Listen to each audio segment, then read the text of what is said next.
අයිබෝන් ජයන්ත උක්වත්ත වැංකුව ඉඳලා කතා කරන්නේ බලමු දවසේ ක්‍රිප්ටෝ අප්ඩේට් එක මොනවද කියලාද දිනය 2023 අගෝස්තු 25 සෙකුරාදා දවස ගොඩ ස්ක්‍රීන් එකේ පේන බිට්කොයින් halving countdown එක බිට්කොයින් halving එකට තව දින 253යි පැය 20යි විනාඩි 45යි තප්පර 20ක් තියෙන බව පෙන්නනවා.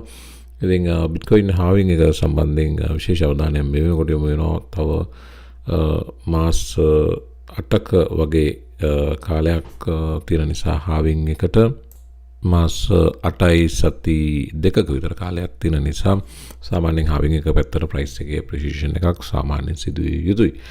ඒක නිසා අපි bitcoin වල වැඩි විස්තර කතා කරන අද දවසේ outlook එක බලන්න අද විශේෂ දවසක් අද උදේ 10ට Eastern time එකෙන් Fed chair Powell කතා කරනවා Jackson Hole summit එක annually තියෙන මේකේදී policy makers ලා නැත්නම් Fed policy එක සම්බන්ධයෙන් ඉදිරි පියවරවල් ගැන කතා කරනවා. ඉතින් විවිධ අදහස් මේ Powell speech එක සම්බන්ධයෙන් මතු කරනවා. ඒකසේ වෙතත් futures market එක ඊයේ stock market එක දෙවන භාගයේ sell off එකකට ගියත් futures market එක මේ වෙනකොට යම් recovery එකක් පෙන්වමින් තියෙන බව පෙන් තියෙනවා. ඉතින් මේ ස්පීච් එකේදී Jackson Hole ස්පීච් එකේදී මොන වගේ දෙයක් කියවේවිද කියන එක සම්බන්ධව විවිධ අදහස් පළ කරනවා. ජිම් ක්‍රේමර් කියනවා Powell ස්පීච් එකේදී Fed chair විශේෂ යමක් Fed chair Powell කියන එකක් නෑ. මොකද he is not done slamming the brakes on the economy.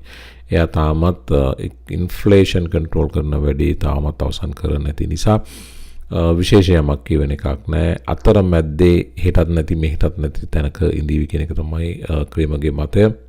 ඒ වගේම ෆයිනෑන්ෂල් මාකට්ස් වලට සම්බන්ධ අයගේ ඉන්ටර්විව්ස් වලදීත් ඒගොල්ලෝ කියන්නේ වෙන සමාන දෙයක්. What will Fed chair Jerome Powell speak tomorrow at Jackson Hole? මේ සම්බන්ධයෙන් එක්කෙනෙක්ගේ මතයක් මෙතන සඳහන් වෙනවා. They will continue to hold the trump card because they don't want to loosen financial conditions. මේ තියෙන තත්ත්වය තවත් නරකතකට යවන්න අවශ්‍ය නැති නිසා වෙලෙම අතේ තුරුම්පුවක් තියාගෙන ඉදිවි. ඒ තුරුම්පුව තමයි තවත් 25 basis point rate hike එකක්. එතකොට ඉදිරියේදී එන තියෙන rate hikes ගැන අපි බලමු. තව මෙවැනි market එකේ conditions නරකතට යන පැත්තකට හැරුණොත් තවත් 25 basis point rate hike එකක් එන එක වළක්වන්න බෑ. ඒ නිසා අද දවසේ Fed rate cut එකක් ගැනවත් pause එකක් ගැනවත් කතා නොකරાવી කියන එක තමයි මේගොල්ලන්ගේ මතය. ඒකෙසේ වෙතත් මේනකොට CMA rate probability එක බැලුවොත් 80.85% chance එකක් rates ඉදිරියේ එන සැප්තැම්බර් 20 එන rate change එක FOMC meeting outcome එක 80.5% rate change නොවී තියෙන ඉඩ තියෙන බවත් 19.5% පමණක් තවත් 25 basis point rate hike එකට යන්න ඉඩ තියෙන බවත් තමයි සඳහන් වෙන්නේ. ඒක මතක තියාගන්න ඕන අන්තිමට කාරණාව තමයි මේ අවුරුද්දේ තව rate hikes දෙකක් එනවා. නොවැම්බර් 1 වෙනිදා මේ තියෙන නොවැම්බර් 1 වෙනිදා තත්ත්වය පිළිබඳ දැන් තොරතුර දැන් මේක සඳහන් වෙනවා probability එකක් තියෙනවා කියලා 25 basis point rate hike එක 41 අවස්ථාවක්. නමුත් rate pause එකකට තියෙන chance එක වැඩි. නොවැම්බර් December 13 තියෙන outcome එකත් 50.9%ක chance එකක් තියෙනවා rate change නොවී තියෙන. Patreon day trade කරන්න swing trade කරන්න interest rate සම්බන්ධ වෙන්න පුළුවන් link එක තියෙනවා YouTube video description box එකේ.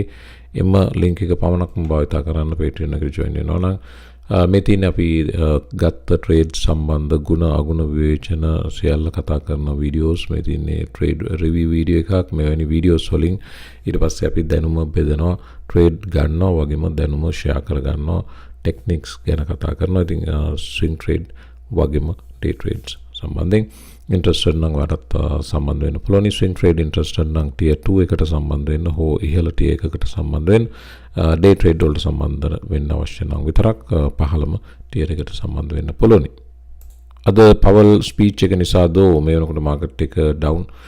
Pepe extremely down වුණා. ඊයේ දවසේ short opportunities ගණනාවක් තිබ්බම මම දැක්කා Pepe එකේ Pepe crash වෙන්න හේතුව rug pull එකක් සම්බන්ධ කතාවක් ගියා. Pepe මේ තියෙන සිද්ධියත් එක්කම Pepe crash වෙච්ච අවස්ථාව.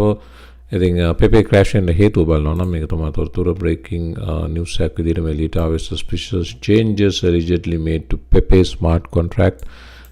මේගොල්ලන්ගේ smart contract එකේ මෙතන සඳහන් වෙනවා according to the last minute development the number of signatures required to make changes to the Pepe multi-sig wallet has been allegedly reduced from 5 to 2. ඒ කියන්නේ කලින් මේගොල්ලන්ගේ multi-sig wallet එකට signatures 5ක් අවශ්‍යව තිබ්බා. ඒක 2 දක්වා අඩු කරපු එක සල්ලි අරන් Pepe නිර්මාතෘලා පැනලා යාමේ හෙවත් රග් පොල් එකකට අරන් දීමේ අවස්ථාවක්ද කියන සැකය ආවා. ඒක සම්බන්ධයෙන් Twitter එකේ පවා කතා බහකට ලකුණා ක්‍රිප්ටෝ Nodi මෙතන සඳහන් කරනවා any reason why the Pepe multi-sig wallet changed the threshold to just 2 out of 8 signatures කලින් 8 කියලා මෙයා කියන්නේ seems weird this isn't standard කියලා මේ කුතුහලය ඇවිස්සුවේ එතනින් ඊට පස්සේ මේක මාකට් එකේ ලොකු කතා බහකට ගිහිල්ලා අන්තිමට ක්‍රෑෂ් වුණා. දැන් යම් රිකවරි එකකට එන බව පේන්න තියෙනවා. නමුත් අරක තමයි සිද්ධිය. මෙන්න මේ sentiment chart එක මම ඔයාලට පෙන්නන්න දින ගණනාවක් තිස්සේ හිටියා. මට ඒක අතපස් වුණා. market value to realized value ratios ඒ භාවිතයෙන් මේ analysis එක sentiment කරනවා. ඒගොල්ලෝ කියනවා මාකට් එක මේ වෙනකොට දෙකට බෙදලා ඉන්නවා. කට්ටියක් විශ්වාස කරනවා මාකට් වැටිලා ඉවර වෙලා දැන් මේක quick rebound එකක් quick recovery එකක් විය යුතුයි කියලා විශේෂයෙන්ම altcoins එතකොට තව කට්ටියක් කියනවා මේක ඩම්ප් වෙන එකේ නැත්නම් වැටෙන එකේ ආරම්භය පමණයි කියලා.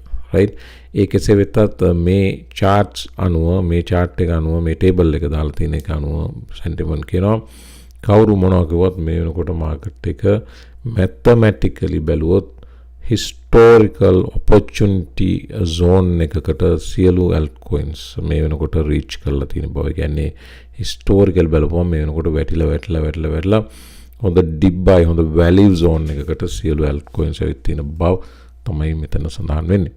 Big Mac කියලා index එකක් තියෙනවා. මේ Big Mac කියන්නේ McDonald's එකේ burger එකක නමක්. ඒතකොට මේ Big Mac එක price එක සාමාන්‍යයෙන් මේක index එකක් විදියට ආර්ථික විද්‍යාවේ මොන හරි ජනප්‍රියම consumer item එකක් base කරලා price compare කරන එකක් තමයි Big Mac index එක කියන්නේ. ඒතකොට මේ McDonald's එකේ Big Mac එකක price එකට වඩා මේ වෙනකොට Bitcoin transaction fee එකේ cost එක අඩු බව තමයි මේ වාර්තාවේ කියවෙන්නේ.